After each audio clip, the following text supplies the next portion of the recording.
Do you know what is really happening in Colombia? This is the truth. On April 28, 2021, people were called to protest against the new tax reform, something everyone has the right to do.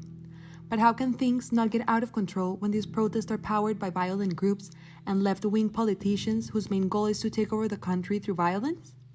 Senator Gustavo Petro, with the help of Venezuela's President Nicolás Maduro and narco-terrorist groups, have taken advantage of the situation and have organized these premeditated urban terrorist attacks, paying people to go to the streets, to terrorize and vandalize the cities, hiding their actions behind the protest.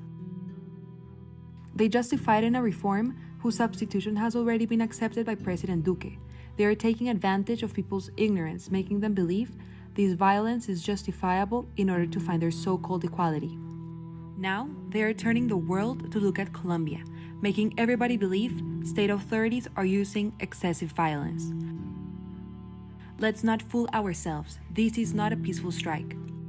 Why can't state authorities defend us? Let's be clear about one thing. Violence is illegitimate, force is legitimate.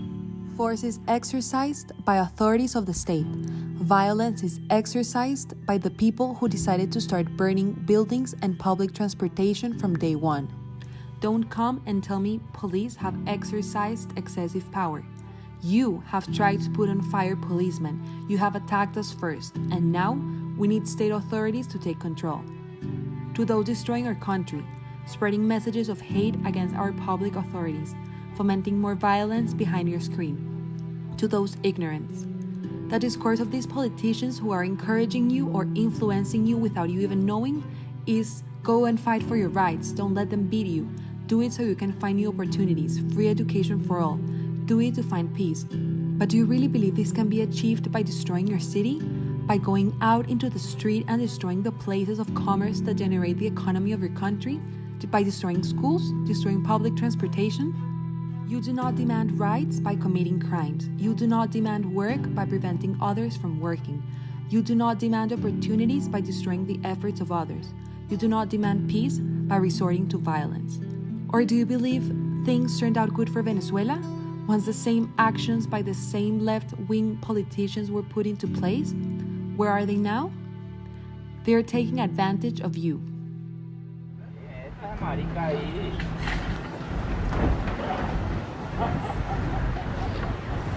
Increíble. El sueño mínimo.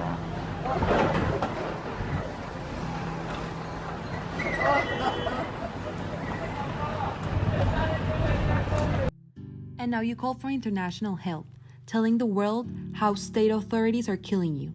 But why don't you tell them how terrorism is protected by these protests, or how you're destroying your own country? How you're stealing from stores? You claim state authorities are violating your rights, but why don't you tell them how you are violating our rights? You have destroyed and robbed critical infrastructure for the country, like public transportation, supermarkets, banks, local stores, and bakeries. You have caused small-scale businesses who offer jobs to close and go bankrupt, hence leaving thousands of people without jobs, fomenting the increase of unemployment. You have hindered people's mobility, kidnapping us in our homes, preventing students from going to school, preventing people from going to work. You have locked up people who live on a day-to-day basis, preventing them from going out to look for food for their families. You have threatened workers. If they open their businesses, you will burn their facilities. You have blocked the main roads of our country, interrupting food supplies from reaching the cities. You have caused the farmers' hard-earned crops to go damaged before they can even sell it. You have let millions of animals die rather than allow them to be fed. You have blocked the passage of medical supplies regardless of whether people with serious illnesses may require urgent treatment. You have blocked streets and stolen from civilians. You have prevented oxygen tanks from reaching critical COVID-19 patients. And you think you have the right to ask for empathy? You ask international outlets to defend you?